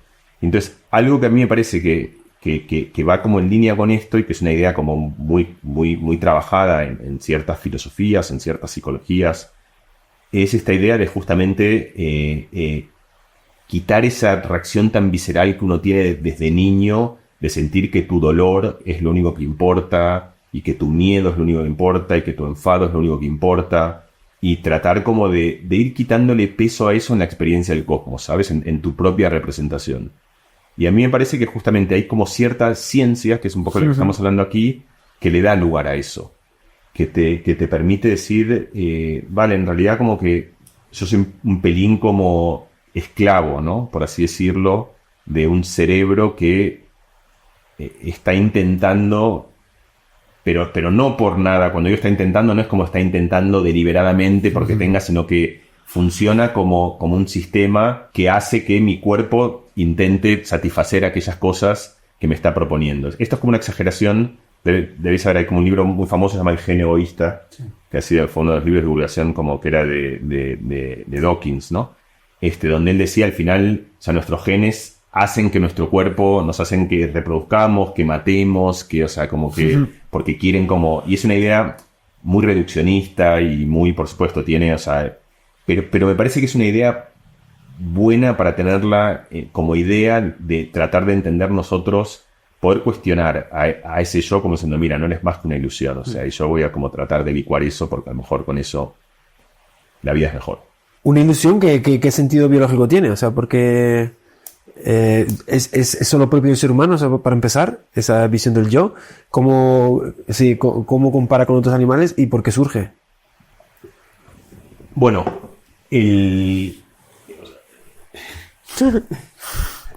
Gracias. O sea, sabes, es como... O sea... Pero es innecesario, ¿no? No, pero es que estás haciendo las preguntas que hay que hacer, quiero decir, o sea, pero justamente por eso son las preguntas que son muy difíciles de responder. Yo quiero decir eso, o sea, antes de empezar a responderte, o sea, no quiero responder desde el lugar de como me parece que la primera respuesta a tu pregunta son preguntas que realmente no las sabemos, o sea, pero como en otras cosas las aproximamos y está bien. Pero creo que también ese mero ejercicio de humildad de decir, o sea, son cosas realmente muy difíciles que están preguntando. Y no es que yo no las sé, o sea, es que creo que no las sabemos genuinamente, o sea, como que cuando en biología en general o en la ciencia de la vida preguntas el porqué de las cosas, no sé, por qué un pájaro tiene alas, o por qué estamos hechos de células que funcionan con canales de calcio y no de otros iones. Son preguntas, esto lo contaba Feynman muy bien, ¿no? O sea, ¿qué significa la pregunta del por qué? No se te puede decir por un montón de razones. O sea, una respuesta posible es, bueno, porque el calcio hace que esto se active y te dé una respuesta. Pero esa respuesta no es satisfactoria, ¿vale? Pero ¿por qué no hay otro mecanismo que haga eso? Entonces puedes decir por qué. Y en última instancia, ese por qué termina como en razones en biología que son como evolutivas, ¿sabes? O sea, como que es porque si uno cree que el modelo de Darwin de la dinámica, de la explicación histórica y dinámica de la vida funciona, entonces aquellas cosas que han sido adaptativas tienen su razón de ser. Incluido también disparates, o cosas que aparecen y que a lo mejor no tienen una funcionalidad, pero que han aparecido en medio de ese repertorio de enorme variabilidad, ¿sabes? Es como que lo piensas en la música, bueno, ¿por qué esta frase? ¿Por qué los Beatles? Bueno, porque también hay algo adaptativo. Funcionaban, encontraron algo que funcionaba, pero de repente en medio de eso encuentras cosas que son raras y han aparecido frases musicales que son extrañas. Entonces, si lo piensas adaptativamente, me parece que hay como dos partes a tu pregunta. La primera es a lo que hablábamos antes de por qué prestar tanto atención a lo que nos acontece, y eso tiene que ver justamente con que en última instancia uno puede pensar que el objetivo evolutivo de cada ser vivo es sobrevivir. ¿Por qué? Porque si no sobreviviese no dejaría un legado y entonces no estaría. O sea, es casi como una especie de tautología. O sea, como si eso no hubiese estado, o sea, si uno no se hubiese cuidado de escapar cuando algo te iba a comer hace 7.000 años en la historia, si nuestros antecesores no hubiesen tenido ese reflejo de cuando venía alguien a comérselos, salir corriendo porque estaban prestando atención a su propia experiencia, entonces probablemente no estaríamos aquí haciéndonos esas preguntas. Eso es como el loop cerrado. Eso explica el porqué de la primera pregunta, que es por qué justamente tenemos como una representación tan magnificada de nuestra propia experiencia. Pero luego viene la segunda pregunta, que es por qué justamente intervenimos sobre eso. Y esa es lo que en filosofía de la mente es como el problema de los zombies, ¿no? O sea, tú te imaginas no te imaginas, o ves un sonámbulo, que es una persona que funciona, se levanta, no cruza mal la calle. Es decir, o sin un sonámbulo, cuando una persona vuelve del trabajo, una persona que se ha mudado a una casa nueva y vuelve del trabajo y vuelve a su casa vieja, que es algo que seguramente mucha gente reconoce, y después dice, pero ¿cómo he llegado aquí? O sea, no, estuve completamente inconsciente. Y completamente inconsciente has conducido, no has chocado con nadie, o sea, y además completamente inconsciente, como te digo, respirar, hacemos todo un montón de cosas. Entonces, la pregunta es ¿por qué necesitamos tener este teatro de representación? ¿Para qué? O sea, ¿por qué está ahí? Entonces, otra vez, ahí estamos en un terreno de especulaciones. Una idea, es la idea de Libet, es que justamente nos permite, a diferencia de otros organismos, simular hacia el futuro, pero hacia un futuro muy lejano, incluso, consecuencias posibles de las cosas que hacemos.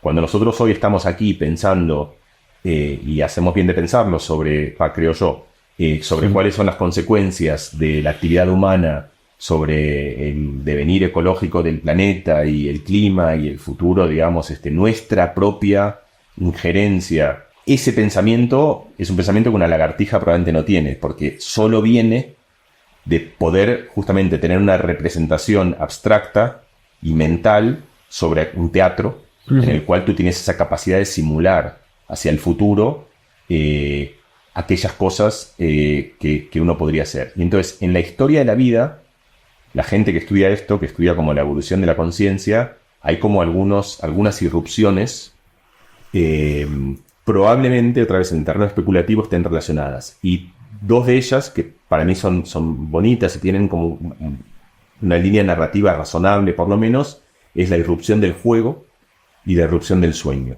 Que son dos cosas atrás que no existen siempre en la historia de la vida. Hay un momento que aparecen, y además las dos aparecen bastante al mismo tiempo, que tiene que ver cuando los animales salen del agua a la tierra, y en la Tierra tienen tiempo. Y tienen tiempo en el cual justamente no es tiempo mero de sobrevida, sino que puedes darte el lujo de estar durante 15 minutos abajo de un árbol en el cual no tienes ni que comer ni que evitar ser comido. Entonces puedes empezar cuando digo puedes, otra vez estoy usando como eufemismos simples para decir son organismos que tienen la capacidad de hacer eso en algún momento.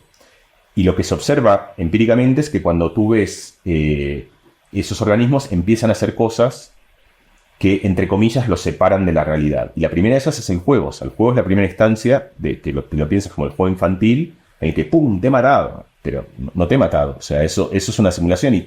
Y cuando yo te he dicho te he matado, ¿qué estoy simulando? Bueno, las consecuencias. ¿Qué siento si te he matado? ¿Qué experimentas tú? ¿Qué cosas son aquellas cosas que te ponen en riesgo y que pueden hacer que eventualmente te maten? Y entonces ahí lo que ves que aparece en el juego, en la ficción y los sueños, es que es un laboratorio de simulaciones.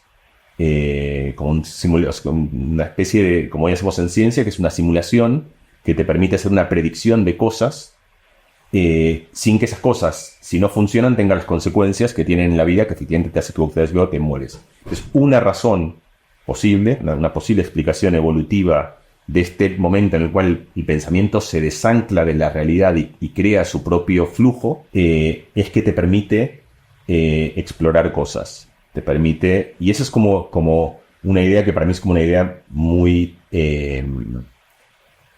plausible de la explicación del juego, del sueño y de la conciencia. Es aquello que te permite esencialmente establecer simulaciones de tu propia realidad. Y lo que tiene eso es un costo. ¿Cuál es el costo? Que hay un tiempo en el cual te estás dedicando a eso en vez de dedicarte a recoger frutas o a que... Entonces ahí habiendo una especie de progresión en el cual ciertos animales, los que hibernan, los que piden tiempo, los que encuentran cavernas, los que empiezan a tener refugio, uno observa que en esas condiciones prolifera el juego, prolifera el sueño también, o sea, el sueño va cambiando y uno entonces conjetura, porque esas cosas son hechos para los cuales hay una buena documentación. Y de ahí hay un salto, que es una conjetura, que es que uno supone que también en eso está el origen de la conciencia como un lujo de los que tienen un tiempo y pueden crear sus propias simulaciones. ¿Y físicamente cómo surge esta conciencia? No me quieres perdonar.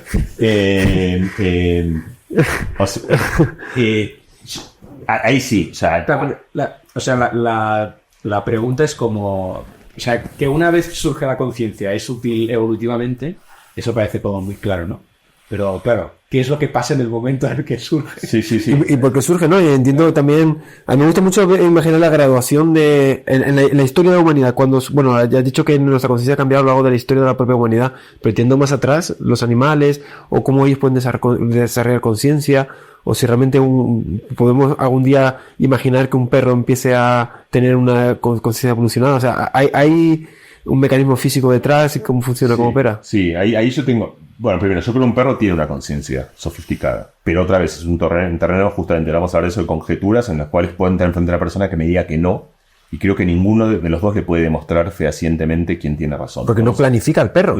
Bueno, el perro planifica cosas, sí. Además, la conciencia no tiene que ver solo con la planificación, tiene que ver con una representación que tú tienes de las cosas, la experiencia, y que te permite eventualmente, luego por eso, lo que definitivamente tiene el perro es un lenguaje muy rudimentario, y hay algo que no es lo único, pero que es relevante a la experiencia consciente, que es que está adscripta un lenguaje en nuestra experiencia de la conciencia. Entonces, a ver, la parte física de la conciencia, otra vez, yo creo que claramente no lo sabemos. O sea, y yo ahí sí que he trabajado. O sea, tengo muchos, ahora te voy a contar experimentos míos, te voy a contar experimentos míos de otros. O sea, sabemos muchísimo que antes no se sabía. Podemos manipular la conciencia, o sea, podemos apagarla con anestesia. Sabemos suficiente de la conciencia como para poder apagarla. A veces podemos encenderla, o sea, una persona que no está consciente, podemos perturbarla. Hay una metáfora que me gusta que también, como tú eres físico, justo aquí me parece también traerlo, que yo siento que estamos, digamos, históricamente nuestro entendimiento de la conciencia es como el del calor en la época de Lavoisier y Carnot. O sea, ¿por qué? O sea, como tú sabes, Lavoisier pensaba que el calor era un sustrato también, o sea, tenía una visión dualista del calor, que el calor era el calórico, que había algo, y que el calórico fluía, o sea, cuando tenías algo muy caliente con algo muy frío, esa partícula de calor fluía de un lugar al otro, Y él no entendía, porque no tenía cómo ver que la temperatura era un estado cinético de la materia, de un gas que vibra. Entonces, uno puede verlo también como, desde la perspectiva del tiempo, como con cierta ingenuidad, que por supuesto no es el caso, porque no tenía las herramientas, pero al mismo tiempo estaba Carnot por ahí, que había armado como su ciclo sobre máquinas ideales, y como que entendía toda la termodinámica, pero entendía toda la termodinámica sin entenderla, digamos, o sea, sin entender exactamente qué era el calor. Nosotros hoy tenemos una capacidad ingenieril de manipular la conciencia, la podemos encender, la podemos apagar, podemos hacer cosas, pero yo siento que no la entendemos en el sentido de que Lavoisier todavía no entendía, hasta que vino la física estadística, esa cantidad de cosas, cuál era la naturaleza del calor. O sea, nosotros no sabemos qué tipo de propiedad de la materia hace que eventualmente algo sea consciente. Tenemos un montón de correlatos, lo que el que te decía mi mentor, Stanislas Dehaene, llama asignaturas de la conciencia, signatures, o sea, firmas, huellas digitales de la conciencia, que serían como aquellas cosas que sabemos que ocurren en el cerebro cuando eres consciente y que no ocurren cuando no eres consciente.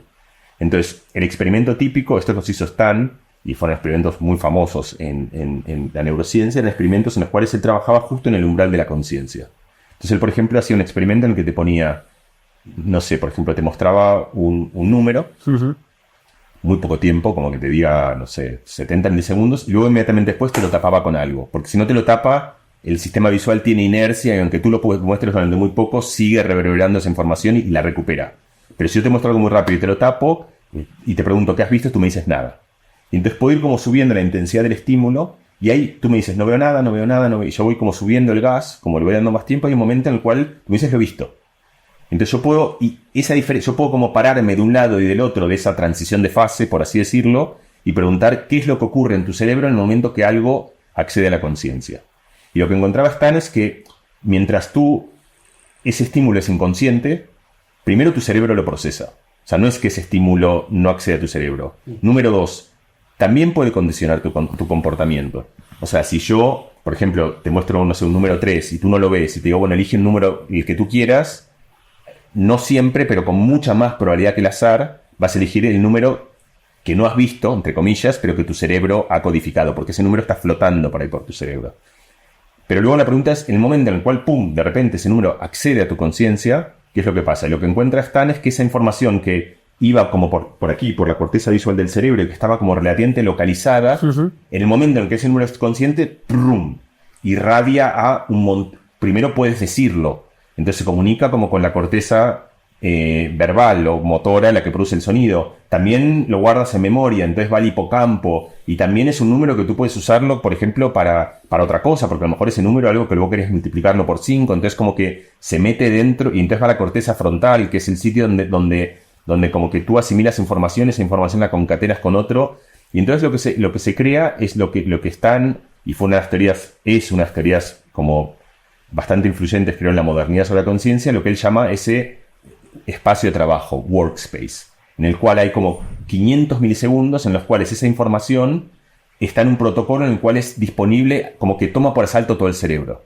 Entonces la idea es que tú tienes un montón de fuegos locales, pequeños fuegos locales, pero de repente alguno, por algún motivo, porque tenía más preponderancia, otra vez, cuál es el motivo exacto no sabe, pero prende fuego y empieza como a broadcastearse al resto del cerebro. Y en ese momento sincrónico, en el que todo el cerebro está mirando o está sincronizado en un momento de información, es lo que se cree que forma parte del correlato de la experiencia consciente. O sea, no es la actividad en un lugar, sino una forma de actividad que en general tiene como propiedades, van cambiando distintas teorías, pero son siempre parecidas, que son esparcidas, que son sincrónicas y que durante un tiempo como que toman por asalto a casi todo el cerebro.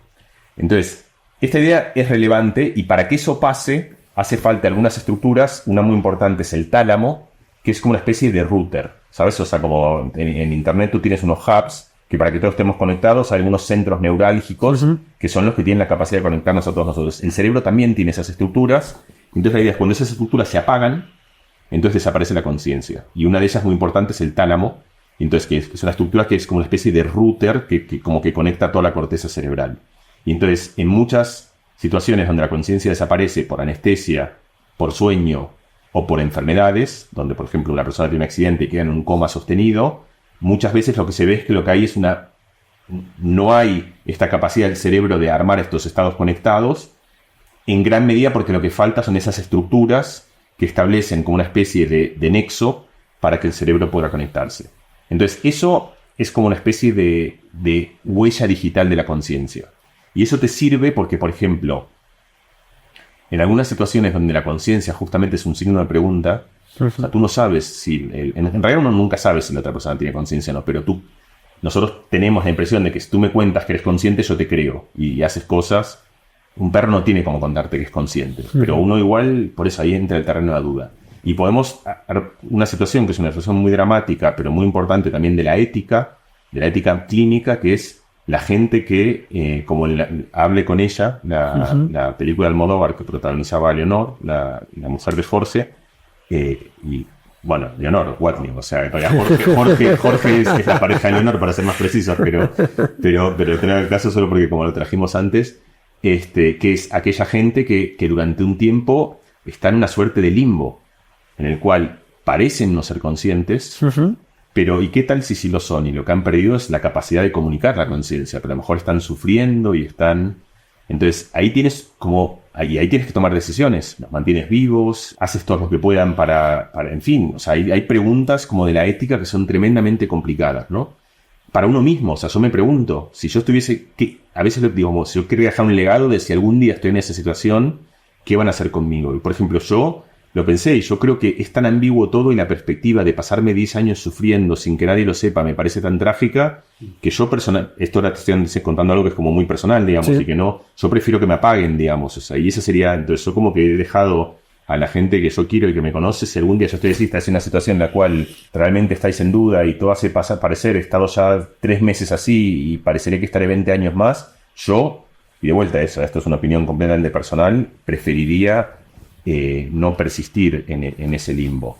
Pero entonces lo que tienes ahora es como una ciencia que te permite empezar a convertir estas cosas que son completamente especulativas en cosas normativas, que son como baremos de cuál es la probabilidad que tú asignas de que esa persona tenga conciencia. Bueno, no habla, la probabilidad es más baja. No reacciona, es más baja. Pero si tiene el tálamo funcionando y genera esta actividad que acabamos de decir, que es una actividad que nosotros sabemos que correlaciona muy fuertemente con la experiencia consciente, entonces eso te permite suponer que quizá te estés equivocando y que esa persona sí tenga conciencia. Y de hecho hay unos experimentos que hizo una persona que se llama Adrian Owen, que también son experimentos como de esos, a veces un poco mal contados, porque son en los cuales una cosa está muy de moda ahora es que cuando tú tienes una idea, tú preguntabas antes, ¿qué es una idea se corresponde a un patrón bastante específico de actividad dentro del cerebro.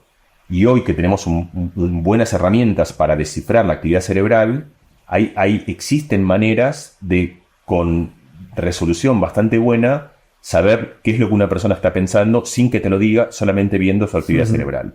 El ejemplo más famoso que fue con el que empezó, por ejemplo, que si tú cierras los ojos, imaginas, no sé, que eres Rafa Nadal jugando al tenis, se te activa una región muy específica que se llama la corteza premotora, que es la que hace que cuando uno imagine que se mueva, tú estás estimulando la misma corteza que en realidad es la corteza que harías que te muevas. Lo que pasa es que luego eso se corta y entonces no llega a moverte. En cambio, si tú cierras los ojos e imaginas que caminas por tu casa aquí, que la conoces muy bien, que entras por la puerta, que aquí está el sofá, que a la derecha está la cocina, que a la izquierda está lo que va a tu cuarto, y como te imaginas navegando, eso activa una estructura donde está, entre comillas, el GPS del cerebro, por así decirlo, que está en el hipocampo, y esos cerebralmente son muy fáciles de distinguir, porque como que el hipocampo está muy lejos de la corteza premotora, y son como ideaciones que se corresponden bastante a un patrón bastante particular. Entonces hace mucho tiempo Adrian Owen vio que podía ser, hace tiempo, también 25 años, como entre comillas, herramienta para leerte la mente, que podía saber de manera con un código muy simple binario si entre dos cosas que estabas pensando, cuál es la que pensabas. Y tú dices, vale, son como $7 millones para algo que es más simple que te lo pregunte, o sea, dímelo. Pero justamente la razón por la que es importante es que hay gente que no se lo puedes preguntar.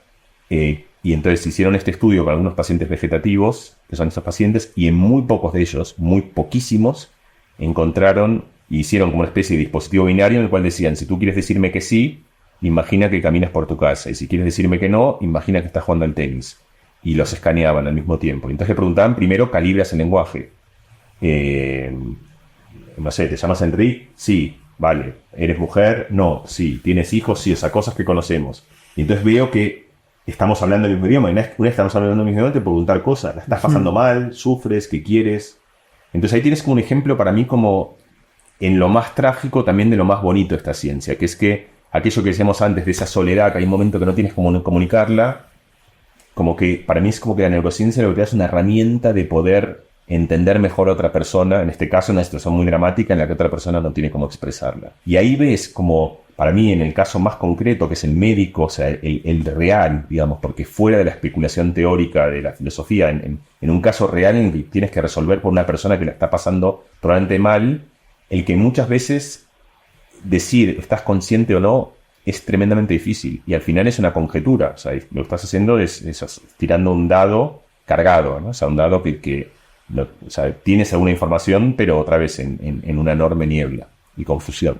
¿Podemos hacer como un repaso de las Sí. posiciones? El último. Sí, quería que tú lo des un poquito... Me ha gustado mucho lo que has dicho de los correlatos neurales y tal, porque una de las cosas que se suele decir en filosofía de la mente es como la investigación neurocientífica, empírica y tal, lo que nos ayuda a descubrir justamente los correlatos neurales de la experiencia consciente.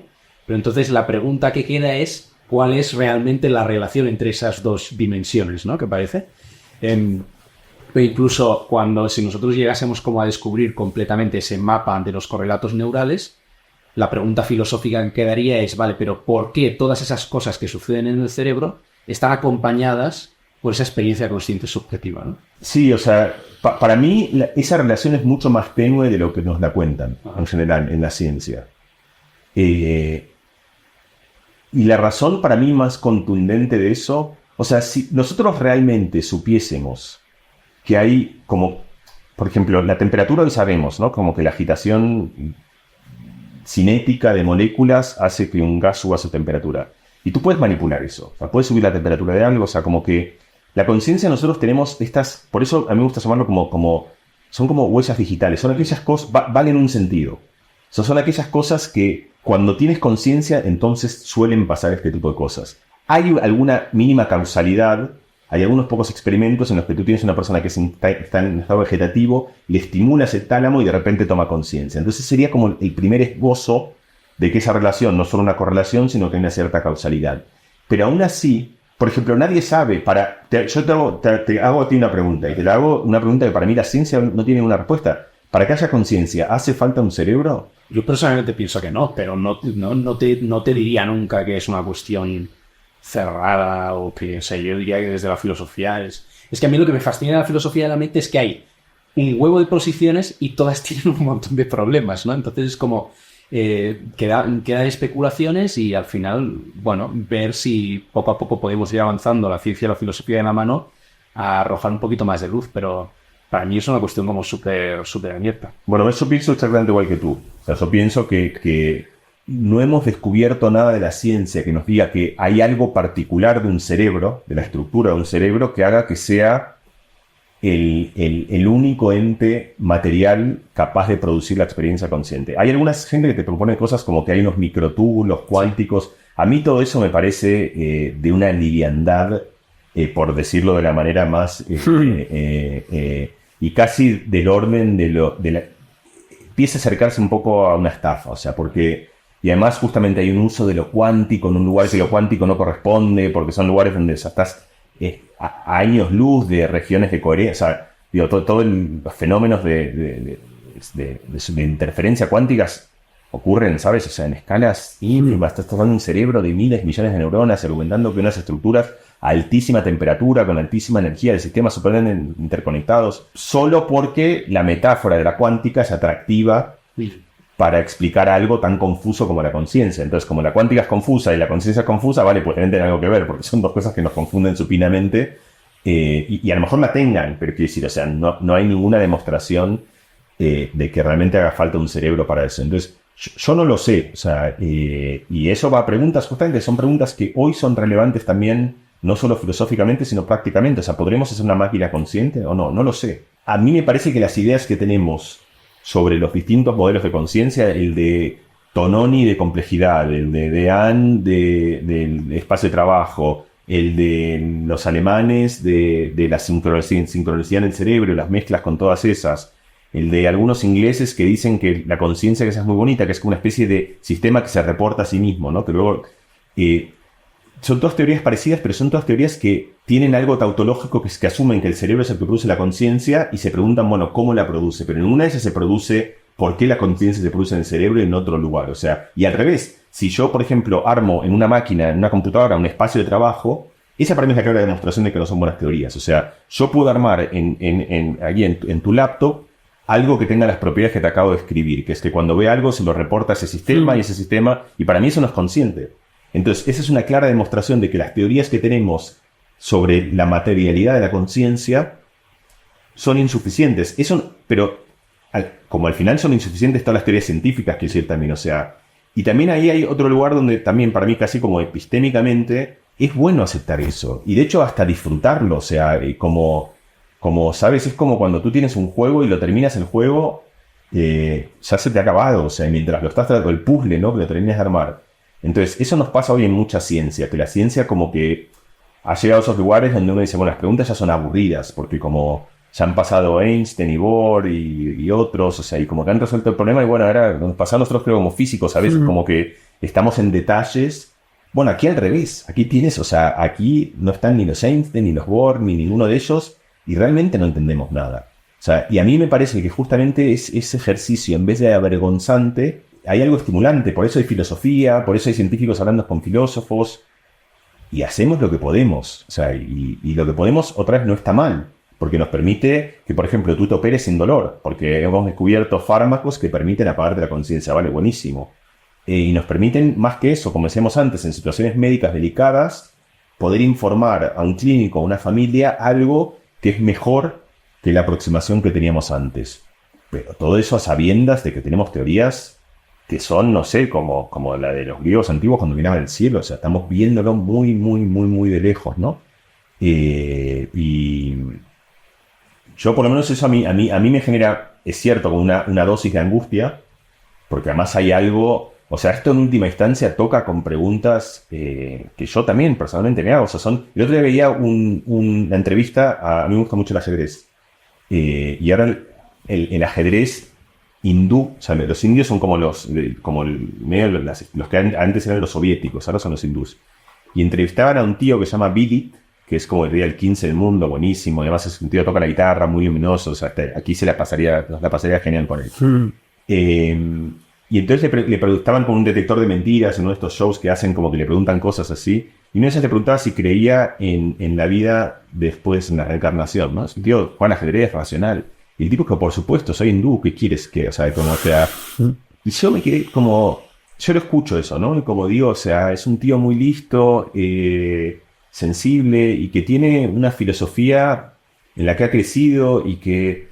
Y yo debo decir, yo no sé qué hay, o sea...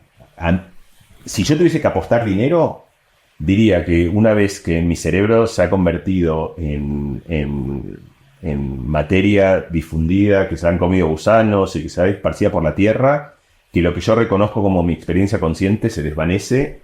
Igual a mí me gusta el argumento de Ricky Gervais, ¿sabes? O sea, igual que antes.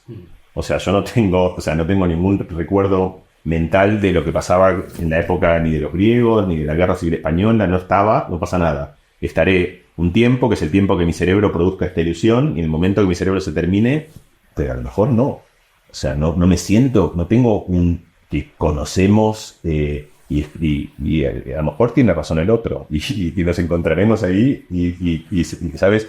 Del otro lado del mostrador, qué imbéciles, o sea, y no pasa nada, o sea, otra vez, como no era un imbécil Lavoisier por haberle errado, no era un imbécil de los que miraban el cielo y pensaban que estábamos en el centro de la Tierra. O sea, hacían lo que podían con lo que tenían, o sea, y yo lo veo así también, pero por lo menos tengo ese dejo de pensar que hay una enorme posibilidad de que esté equivocado.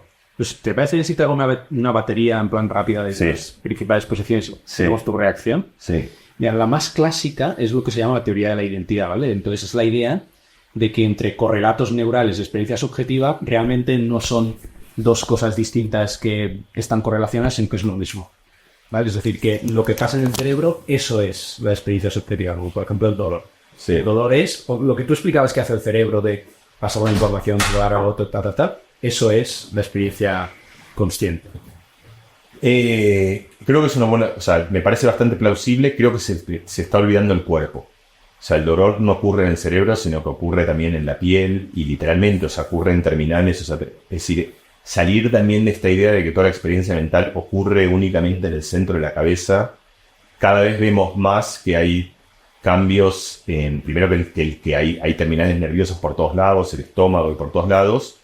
Pero no solo eso, sino que además hay transformaciones metabólicas que tienen que ver con la experiencia mental. Entonces puede ser que en última instancia haya algo que tenga con la actividad cerebral, pero en un sistema en el cual está en un circuito cerrado con todo el resto del cuerpo. Entonces agregaría ese matiz. Okay.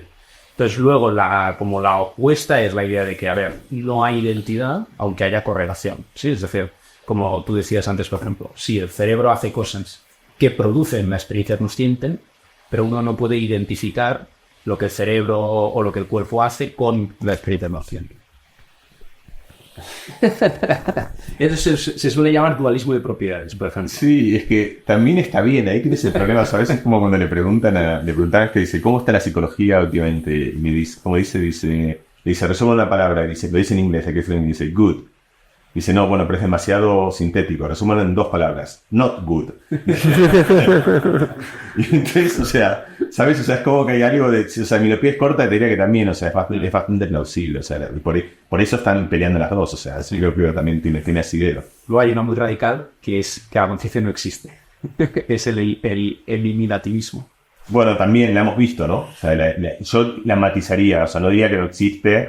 sino que es una ilusión, ¿no? O sea, como que es una de las tantas narrativas, o sea, como cuando te preguntas, o sea, cuando tú dices, no sé, Robin Hood no existe, o sea, existe, pero existe la imaginación. Entonces creo que en ese sentido uno puede preguntarse, a lo mejor la conciencia existe como existe un personaje imaginario y esa es la entidad que tiene. Creo que eso es muy posible también. Y luego está la clásica del dualismo cartesiano, en plan, lo que hay son como 2 entes relacionados, ¿no? El cuerpo, un ente material, etcétera, en el que tienen lugar todas esas propiedades físicos, materiales del cerebro, etcétera. Y luego un ente inmaterial espiritual del alma, donde tiene lugar la experiencia consciente subjetiva. Sí, esa al final es la más tentadora, ¿no? Todo el mundo cae en eso. Todo el mundo tiene un dejo de eso. Es muy difícil, ¿sabes? Y parte, por ejemplo, la resistencia a la inteligencia artificial tiene que ver con eso. O sea, es como...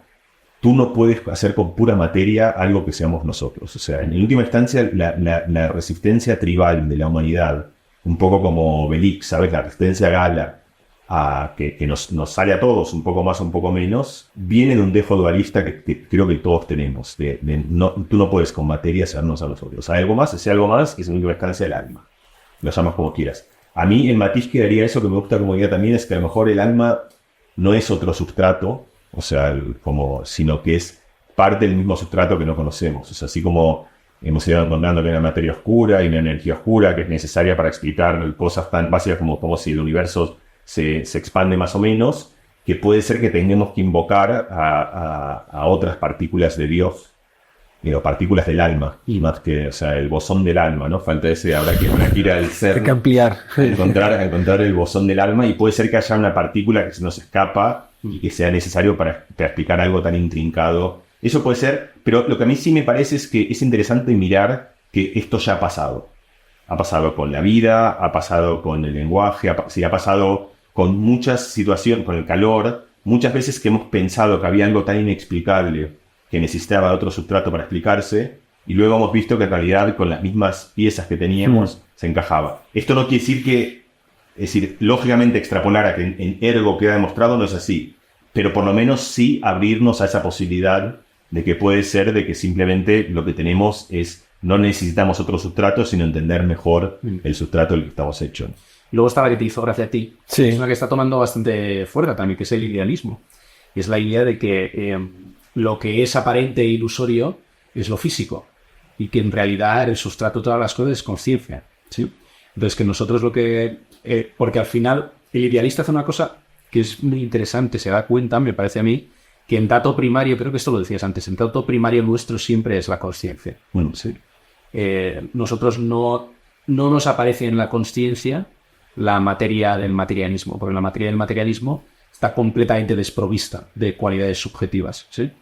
Entonces, dice el idealista, bueno, pues si lo único que nos aparece, lo único de lo que podemos estar absolutamente seguros es la experiencia consciente, pues la teoría más simple va a decir todo es experiencia consciente. Entonces vivimos dentro del ambiente de la naturaleza, ¿no? De una conciencia universal que nos estaría como soñando, de algún modo, ¿no? Sí. Un sentido metafórico. Entonces ese tiene esos tintes más de orientales, de la religión oriental y tal. Sí, también es posible, o sea, y ahí también te digo muy rápido, hay como, está esta paradoja de cómo era de la bella durmiente, ¿no? O sea, como que eso, o sea, tú tiras una moneda, si sale cara te despiertan mañana, si sale en cruz te pueden despertar cualquier día en la eternidad, ¿no?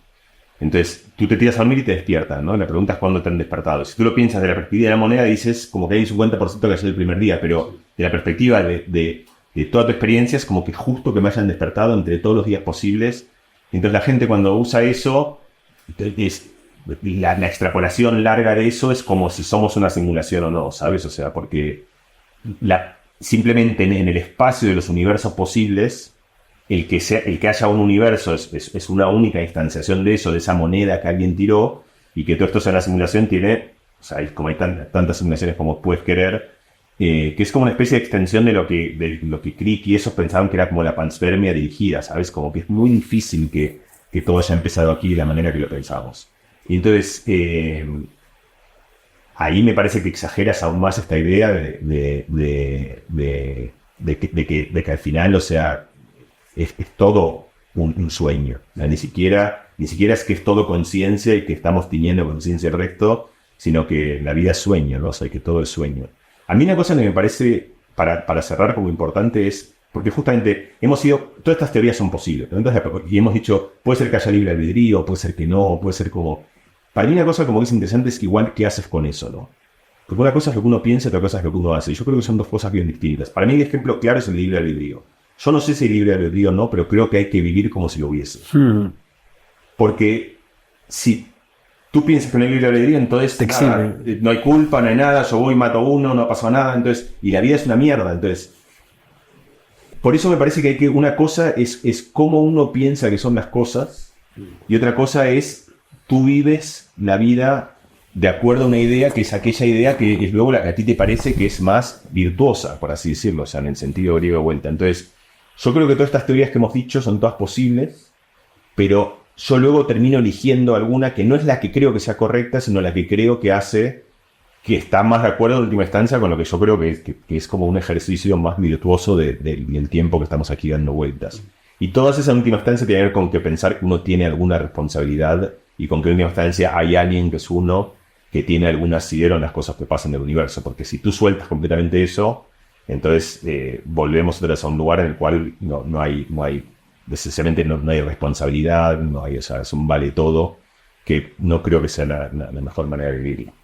Pero salvo eso, o sea, es como cada una que me has dicho me hagan decirte, claro, sí, claro, y luego das la apuesta y dices, también, claro, y das la tercera, pero por supuesto, y me parece que al final eso es lo más honesto, sí. O sea, y por eso estamos en un terruño tan digno de la filosofía. No, pero me parece genial porque, o sea, es una cosa que yo he dicho muchas veces, en la filosofía realmente hay un montón de teorías y todas tienen sus problemas. Entonces, realmente no hay, quizás yo sí que sería un pelín más crítico con algunas, pero realmente no me parece que haya una que sea clarísimo que es la correcta, ¿sabes? Entonces, bueno, me parece un momento fascinante, un tema fascinante realmente, justamente por eso, ¿no? Porque no creo que haya una respuesta clara. Y trascendente, porque son cosas que son relativas a nuestra vida, pero también de nuestra conexión con el universo, ¿no? Porque hemos de pasada hablado de cómo nos interconectamos con el mundo, con las otras personas, y también con realidades trascendentes que pueden existir o no. Así que tema fascinante, lo vamos a dejar aquí, si les parece, que ha sido una buena paliza por 1000 temas. Les muestro los libros de Mariano, tengo aquí 2 de ellos. ¿Cuántos tienes, Mariano? Tengo 4, creo. Ahora. Tengo otro más por ahí, bueno, de inteligencia artificial hablaremos otro día, y también sobre el poder de las palabras. ¿Dónde te puede encontrar la gente si buscan? Yo soy Mariuchu, que era como decía mi madre y me ha quedado como nombre, o sea, esto en Instagram, que he empezado ahora, Javi sabe hace muy poquito, a tratar de transitarlo ahí. He abierto mi pequeño canal de YouTube, que creo que tengo como unos 400 seguidores, somos todavía una familia así por ahí ando. O sea, como que ahora yo he sido siempre como un poco opaco y hace poquito, y tú tienes, sin que tú lo sepas, algo de responsabilidad en eso. he decidido como un poco, bueno, y ver qué pasa con esto de quitarle el miedo y desnudarme un poco más en público. Y entonces ahí empezaba a aparecer y ahí vuelco cosas, sobre todo, diría, en Instagram y en YouTube, ahí muy empezando. ¿Es otro universo? Eso, tú digas. ¿Has entrado libremente ahí? No lo sé. Creo que no. O sea, en este caso particular, más que nunca creo que no. Creo que he entrado por bueno, accidentes. Azares, causas azares, como dice Silvio Rodríguez. Pues muchas gracias, Mariano. Muchas gracias a todos los que han seguido este capítulo. Y nos vemos en el siguiente. Y que Higgs les Que Dios les bendiga. Chao.